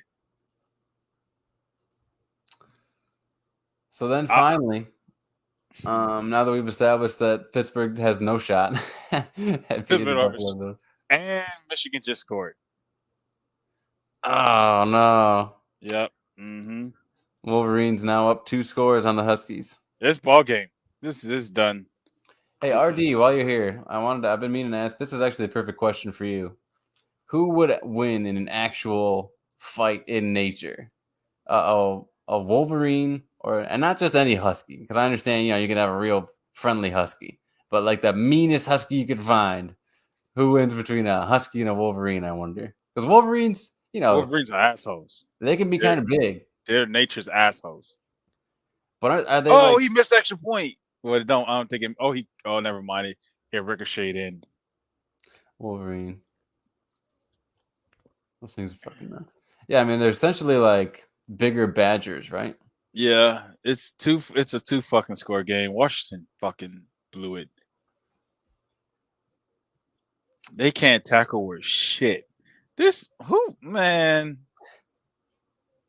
Now we got to hear Michigan shit all year for the next fucking year or so. Hey, at least they're not stealing signals. That's what's important. Don't nobody want to hear shit about Michigan. Now we got to hear this shit for the next. Well, would you rather it be Michigan or Ohio State? Neither, actually. To be honest with you, I wish neither one of them motherfuckers would be in it. But hey, here we fucking are. Big Ten, more like Big Pretend. Fucking. If it was them versus Georgia, Georgia would be handing it to them. They asked them. Everybody be talking about turning the game off. Nobody want to see this shit. This shit is terrible. RD says maybe if it gets the neck, the Husky wins. Maybe. One of those big, like Alaskan Malamutes, the black and white ones. And then finally, this game, if everyone's healthy, Miami. Even if everybody's not healthy, Miami. You like Miami? Miami. Going to Kansas City at night. Miami. No fucking way. The Chiefs have more drop passes than any team in the league. Okay? No fucking way. And there's no way their secondary is hot ass. Travis Kelce ain't been good in shit the last couple weeks. He's been dropping passes just like the rest of them. So you're telling me that little Native American kid showing up in blackface is going to be disappointed that night? Yep, it's gonna be a long night for Chiefs fans. I can tell you that much right now. Especially if Raheem Mostert plays and they got Devin A-Chain playing. It's gonna be a long fucking night for that defense. Miami plays terrible on the road and against decent teams. They're fuck Cowboy. They're the AFC's Cowboys. That's a good Yeah, comparison. I had KC and the refs taking. You got to make sure That's Taylor Swift moves on. that is the only way. That is the only way that the Chiefs win this game. The Chiefs are not going to outplay. They're not going to outplay Miami. I don't. They can't catch. I mean, what's his name? Rice. He finally Yeah. stepped up, but I'm not concerned about him. Right. I'm not concerned about him. Travis Kelce, he's been ass for the last couple weeks. Well, it's not. If they get the run game going, I feel you open up the field, a couple of deep shots to hit. Yeah, that's basically what that's basically what I would do. I think Waddle is still out, which hurts. That does hurt. Yeah, but if you get that run game going and you get that defense to bite on some things, it's gonna be a done deal. It's for sure gonna be a done deal. I mean, yes, Waddle out is a huge, but also if A-Chain plays, then he's always a big play. Every time he touches the ball. That run game is gonna be. And the Chiefs ain't been good against. They haven't been good. Like who they beat? They beat a Cincinnati team without a couple of their star players. So I gotta go. I'm picking Miami now. And to your point about the receiving core, it's not just that their receivers aren't great; it's that they're going up against Jalen Ramsey and Xavier Howard. So that makes it even harder. So that's gonna make the situation even worse. And the defensive line for Miami has been, Jalen Phillips and those guys, Christian Watkins, Carlos Watkins, one of the Watkins. Yeah, and it's just for me. It's just like it's been like, what do you do if they can run the ball? If they get you to commit to the run, then what? Now they throwing the ball deep over your head, and Tyreek can just outrun anybody on their defense anyway, so it doesn't even matter. Yeah. So it's gonna be. I can see it being a long day for Kansas City. I don't know. There's I understand. We're all flesh and blood, and things like that. But there's something superstitious to Kansas City at night. Arrowhead at night is different, man. There's just something about it. The only way strange things happen. They throw that spear in the ground, and weird shit happens. The only way I see Kansas City winning this game is if Kadarius Toney learns how to catch. Okay, Valdez Scantling learns how to catch. Okay, Travis Kelce rewinds the clock to week 3. And Rice continues his production. And then Isaiah Pacheco, he runs like I saw somebody say he runs like he bites people. So if you can get all those things to line up and be consistent for the game, yeah, they got a chance at winning. But if not, it's gonna be a long day for you because you're not gonna beat Miami dropping passes. You're not gonna beat Miami with field goals. So Chris Jones is gonna have to be a fucking force because ain't nobody else on that defense line that's gonna help him. So it sounded like you liked the Cowboys and you liked the Rams over Detroit, right? Mm-hmm. And then you liked the Bucks. No, Eagles. You did go Eagles. Yeah, I went Eagles. I went Eagles. Like I said, it's not a confident pick, but the Eagles are still a better team, regardless of how they finish the season. So in that case, the 49ers would host the Rams. Yep. Yes, and then the Eagles would play the Cowboys. Oh boy. And again, that for me, my picks are for the divisional round is going for the divisional round is going to be what's the divisional round? It's going to be Niners. No. So the NFC Championship, Niners and Cowboys, Ravens and Dolphins. Okay. So obviously my Super Bowl picks are going to be Ravens, Niners. rematch from 2012. Gotcha. Yeah, the Harbaugh Bowl. That was a good time, man. That was awesome.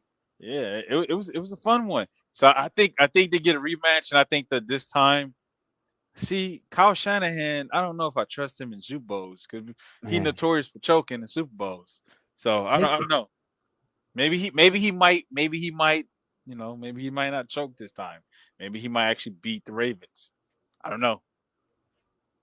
And you're bringing back some memories with the Harbaugh Bowl, man. Just uh fucking that was when Kaepernick was still good Yeah, and people didn't know him for taking a knee. Kaepernick was actually still good. Michael Crabtree was there. They actually had Ray Lewis was still in the league at the time.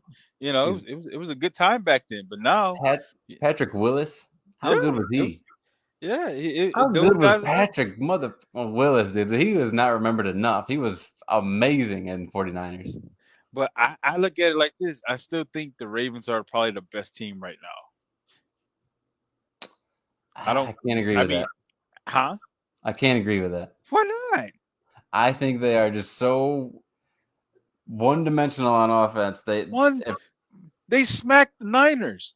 I thought the Niners were the unbeatable team, and they went and smacked the Niners. At that point, I'm like, hey, these Ravens look pretty good. I'm just not convinced that when they need to get the long conversions and come back, from let's say 13, I don't think that Lamar Jackson is that guy. I think they are an amazing team playing from ahead, even if it's just 3 points. But I'm not convinced just yet that Lamar Jackson is the man that brings you back from a deficit and airs it out when he has to. And not on top of that, I don't think he fully has even the supporting cast for it right now. Isaiah Yeah, he don't Likely's have Mark fine. Andrews, but he Yeah, does Isaiah have a Likely's healthy. fine. He has a healthy Odell. He has a healthy uh Zay Flowers. Those guys are healthy. The backup Yeah. tight end. The guys are healthy. They got Delvin Cook. Oh, this motherfucker just. Oh, Devin ref, Cook is you actually, gotta throw that. Yes, you gotta throw that flag. Devin Cook being added to this team is actually pretty fun. Delvin Cook is gonna bring he's gonna bring a added force to this team. So I think barring any stupid shit happening, Niners and Ravens this year's Super Bowl. Yeah, I want to go against the grain, and I don't want to put the Niners in there, but they've just Who been would too you lights put? out. Who would you put in the Cowboys? I mean, I guess. What did they call? Oh, they Penix call again. Holden. You fucking these goddamn offensive linemen.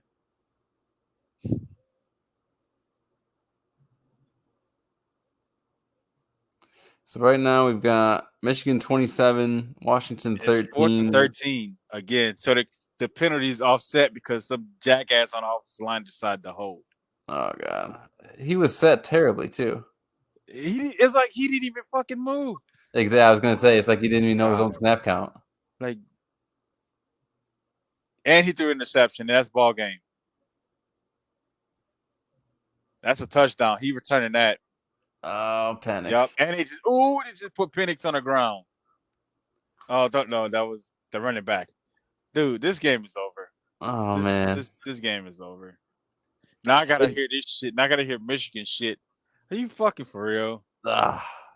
Now I gotta hear fucking Michigan shit for the next year. It is too bad because I truly believe if Penix had thrown for, let's say, you know, over 250 and 3 touchdowns, like he would have been seriously in the first round. This man looks nothing like he played in Texas I at know. fucking all. He looks nothing like Texas. This is not the Texas Michael Penix that we saw. Where's that guy at? Where did he forget he had to play fucking one more week? Yeah, there's just something about the atmosphere, man. And that's what I'm saying about Lamar. That's Lamar. When the pressure is truly on, I don't think he sees the field the way he needs to. And when you need to, that's my problem with anointing the Ravens right now. I think Touchdown. Mahomes has proven it time and time again. Josh Allen's proven it time and time again. Like those guys, they can do that. But I'm going to say defensively, because of that defense, that's why I'm picking the Ravens, because that defense is healthy. The defense is making plays for them. I think that's why they get to the Super Bowl this year. The only thing that's going to stop the Ravens is the Ravens. Lamar Jackson is going to have to play. He doesn't. The thing is, he doesn't play like he doesn't throw for 400 yards, 3 or 4 touchdowns. He's your 250, 260 type of guy. You know, he's going to give you a touchdown, 2 touchdowns, maybe a touchdown, a pass touchdown, and a couple rushing touchdowns. That's what he's going to give you. Yeah. You know, he'll have a couple games where he'll throw 5 touchdowns. You know, but other than that, he's not consistently.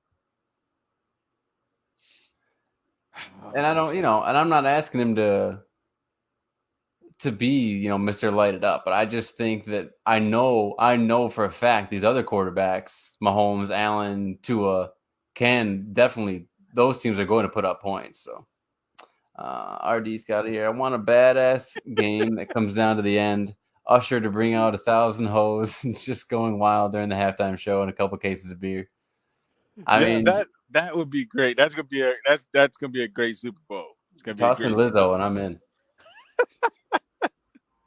I think at this point, that's my pick. The Cowboys don't have enough to beat the Niners, and the Ravens are the best team in the AFC. There's no one, unless I can't even say if someone gets lucky, because a lot of things is gonna have to go right for you to get lucky and beat the Ravens. So I think at this point, it's looking like 2012 all over again. Could be fun. I think it would be fun. I think it'd be a very fun Super Bowl. Here they go. Not a fucking forklift. Listen to grunt. RD's a big fan. Well, folks, I mean, it's been a heck of a college football season. It's been a stupid college football season. Let's be honest. Okay. Yeah. And the committee don't know. The committee screwed this shit up. Okay. They screwed this up big time.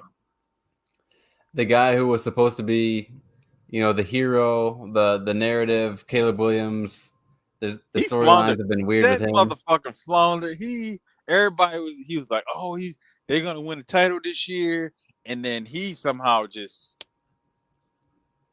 disappeared. Yeah. And no one's really happy with the playoff situation. Everyone keeps saying, well, next year it'll be better. Next year it'll be better. So this was a strange year for college football. Colorado had the fun little run at the beginning. That was cool. They went, 3-0 and then lost. That was fun while it lasted. Yeah, it was fun while it lasted. They went 1-8 the last. How you go 1-8? Come on, man. Hey, I know exactly how you go 1-8. I watched it. With the Eagles, you go 1-8 in the last 9 games, and then you not only that, you get smacked by Oregon, you get smacked by UCLA. Come on, man. Man, at this point, every second of the first 3 weeks. So don't get me wrong. I was excited the first 3 weeks when they beat TCU and they beat Nebraska and then they beat Colorado State. I was like, oh, we got something here. Yeah. That shit fizzled out real quick. As soon as they got to that conference play, Oregon wasn't playing that shit. Oregon was like, nah, we're going to bring your ass back to reality. We're not playing this bullshit. So one more time, I got to hear your top 4 quarterbacks going into this draft process. Because at the beginning of the show, you said Penix was 1. Before we came on. Penix still 1 for me. I'm still going to go Penix. Penix, Caleb Williams, Drake Mays, Jaden Daniels. Okay. I think it's only if Penix decided to go. And I don't think Caleb Williams has made a decision yet. Or he's a senior, so I don't think he has a choice. Yeah, I think he has to. Yeah. I think he has to come out. Yeah, I don't think he has a choice. So he has to go. But yeah, those are my top four quarterbacks. Now there probably gonna be some other guys that might sneak in. I think the guy from Tennessee, I think he's coming out. Yep. Um, I don't know. I want to every time I want to not like Bo Nix, I see him make a really awesome throw where I'm back in. He's just like Carson Wentz. Bo Nix is good against he's good against any other team outside of the SEC. When he plays the SEC as a whole, you got a different Bo Nix. That's why he left. Like, if you didn't realize, that's why he left. And then look, soon as he goes to Oregon, first game in Oregon, he has to play Georgia. And what happens? We dominate the shit out of him. So when he plays SEC teams, he's trash. But when he's, he had a great. Don't get me wrong, he had a fucking spectacular season at Oregon. I just wish they would have beat Washington, but they couldn't beat Washington to save their fucking life. So I think Bo Nix might be that sleeper guy. Like he for sure might be that. I think if you get him in a right situation, I think he might be that guy. He could replace Justin Fields. I can't remember. I saw that DJ Ungalele was transferring again. I just can't remember where exactly. He is hot ass. Okay, he's a steaming pile of cow manure. Okay, he needs to stay with the fuck. I'm tired of hearing about this man. When he was in Clemson, he was shit. When he went somewhere else, he was shit. Stay the fuck put, dude. Stay the put. You watch your mouth. Listen, I like Justin Fields. I want my team to trade for Justin Fields. Okay, I just don't think he belongs in Chicago because Chicago, for whatever reason, wants to bring back Matt Eberflus because he was such a great fucking coach this year. So they thought, let's bring back this guy. I wish they would just bring back Lovie Smith and be done with it. Hell, at least they were winning with Lovie Smith. Yeah, it's been terrible ever since. But hey, they kept because they were talking about bringing back Matt. I'm like, why? What the fuck? Like, did y'all not watch the same games we were watching? Did you watch the same coaching decisions he was making? I do wonder what they're gonna do in that draft for sure. I mean, you got the number one pick, and then I think they got a number like 13. I think they got I think they have like 9. I think they were like the Texans last year. Yeah, it's wild. I mean, you don't often have back-to-back years of first overall picks, but yeah. So it's going to be extremely interesting if they go Caleb Williams in the first. I would take Michael Penix. I believe Michael Penix, even though he didn't play very well in this game, he's still a better quarterback than Caleb Williams. I mean, we saw it. Caleb Williams fucking crumbled. All that pressure that was on him, he didn't make it.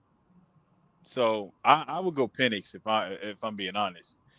The thing about Caleb for me is he's like refuses to go with the initial play. He's always scrambling around. It's like he's always Johnny Manziel like times 10. Like he's just always trying to do something extra with the play, and you don't have to. And he's talented enough to where he makes it work. Like he's got that difference between him and Johnny. He actually has like the arm strength and all that stuff. But I don't know. It's wild to watch him work. But I got a feeling Chicago being Chicago, especially if they bringing back Matt Eberflus, they're gonna make the wrong choice, and they're gonna take Caleb Williams.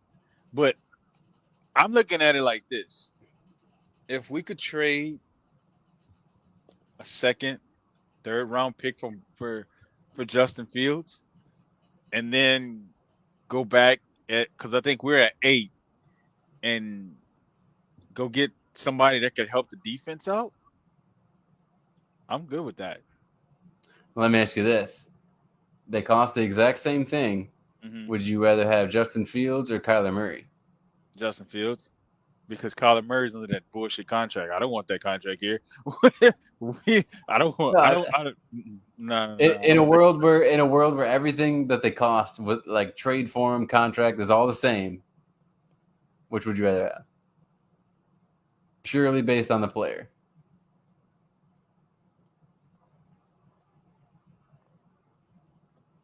Justin Fields. And the only reason why I'm saying Justin Fields is because Justin Fields he's younger, he's a little bit more athletic. I got to go Justin Fields. It's if you say if everything's even, it's not a landslide. It's close. Yeah. But I'm gonna take Justin. I'm still take Justin Fields at that point. I would have to. But in this situation, nah, I don't want that fucking contract. That contract's terrible. What is it? 250 million? Nah, you keep that. I'd rather pay Justin Fields 150, 160 million. Well, and you know what I like about both of them that would work in Atlanta that they showed this year? They actually throw the ball to the tight end. Yeah, exactly. That would it would. I think Justin Fields would work better than Kyler because that real threat of running. Yeah. Like Kyler can run. Kyler runs when he needs to. Kyler is the most entertaining guy to watch run. Yeah, he runs when he needs to. But Justin, he if you put him in that, you give him couple run the RPOs, you give him just a couple quarterback, just let him be him. I think he'd flourish in that offense. If you get the right head coach, I think he'd flourish in that offense. I mean, the first person to say that Kyler runs like a toddler who just stole the TV remote, I mean, he does. That's nailed it. Absolutely nailed it. That is exactly how that fucker runs. he exactly runs just like that. Oh man, but you know what, Nate? We've had a pretty goddamn good discussion about the NFL. The point that's national championship game didn't come. You know, even if it was, I wouldn't mind if Michigan won if it had come down to like the wire. But I was hoping it wouldn't turn out like this. Got a score of 34-13 here. See, this is why nobody wants to. This is why. This is why nobody wants teams that's not in the SEC in the fucking playoffs, because you get bullshit games like this, and then everybody's crying, "Who's a blowout?" Well, stop putting these bullshit teams in here, and you won't see the shit. It's that simple. Yeah, but, you know, before we sign off of here, it is pretty relevant with this guy looking into the camera, and RD, if you want to pitch in, and whoever else is watching, go ahead. Where's Jim Harbaugh end up next year? Oh, he's gonna be a Charger. Yeah, the Chargers. I think so. That'd be pretty cool. Because the thing is, because he switched his agent to an NFL agent, they put that bullshit thing in his contract where he can't seek an NFL job for a year. Fuck you. You can't tell me what I can and cannot do. Go fuck yourself. Y'all wasn't relevant. You was shit before I got here, and you're gonna be shit after I leave. It's just that simple. There's this great interview. I don't know how many people watching this are going to be familiar with Charlie LaDuff, but he does news segments in Michigan, specifically in Detroit. And this was years ago when they first hired Jim Harbaugh. Charlie had an opportunity to interview him, and they talked about how much he was making and just the absurd, like, millions and millions, and just, you know, more than I think the entire like staff of the school combined. And just if anyone wants a quick chuckle looking back at all these years now, go check out the interview between Charlie LaDuff. I remember they were talking about firing his ass a couple years ago. Like, his ass was on the hot seat. Hottest. He's the hottest of the hot seats. Yeah, his ass was on fire. Now it's not. Now they're gonna build a statue of this motherfucker. Watch, he gonna get a statue for sure.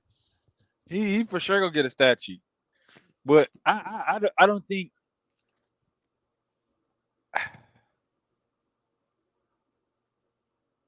I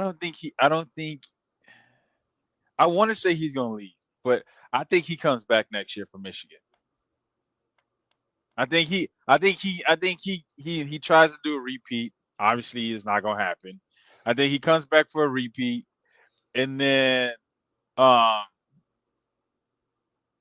you go and you don't get the repeat, and then he leaves. So that clause is no longer in my contract. You say 1 year. I gave you a year. I'm out. I got to hear this. Let's see if put a little volume on the interview I don't here. want to hear this shit.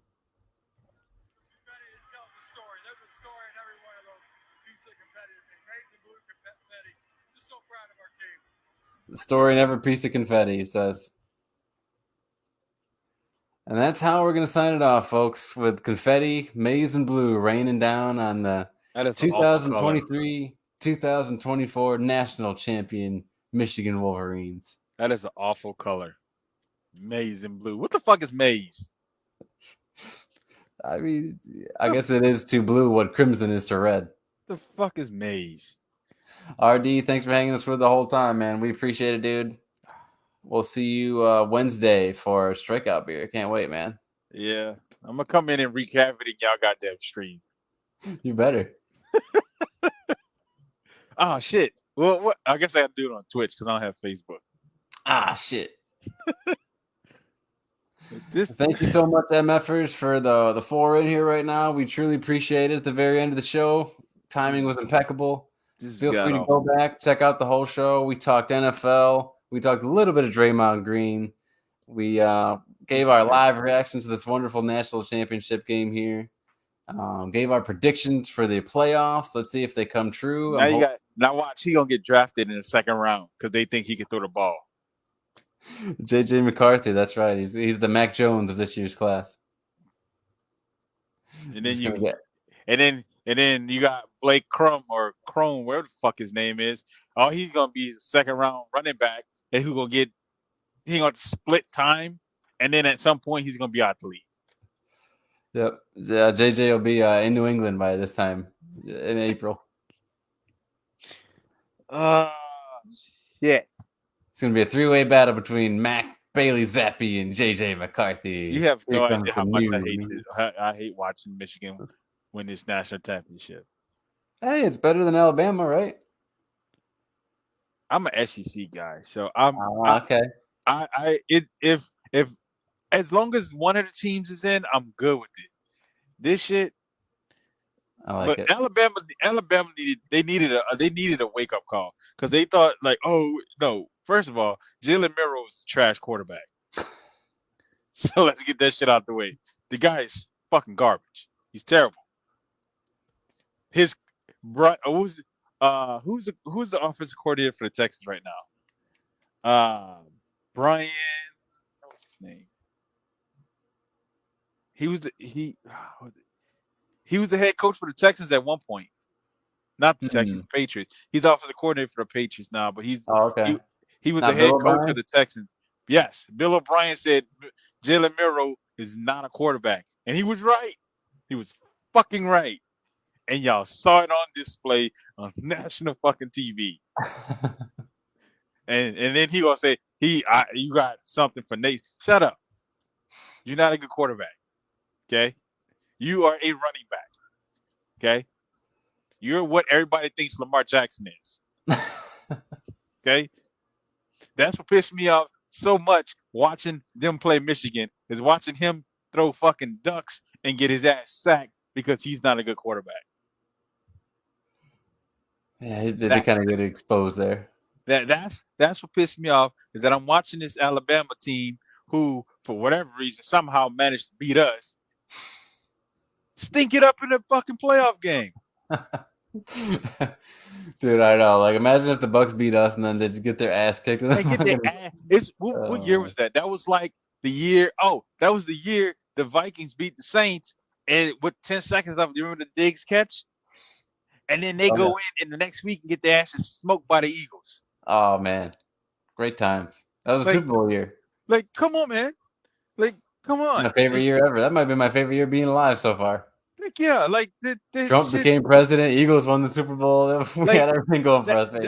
That's what made me so mad watching Alabama play Michigan. That's what made me so mad. Is it's like this is not the team that beat us. This isn't the team that beat us. There's no way this is the team that beat us. Well, Nate, I'm hoping we can get together again before these playoffs matchups, either Everybody look out for us either Saturday, probably not Hey, man, Saturday. I'm free all weekend. Keep an eye out Well, on the page.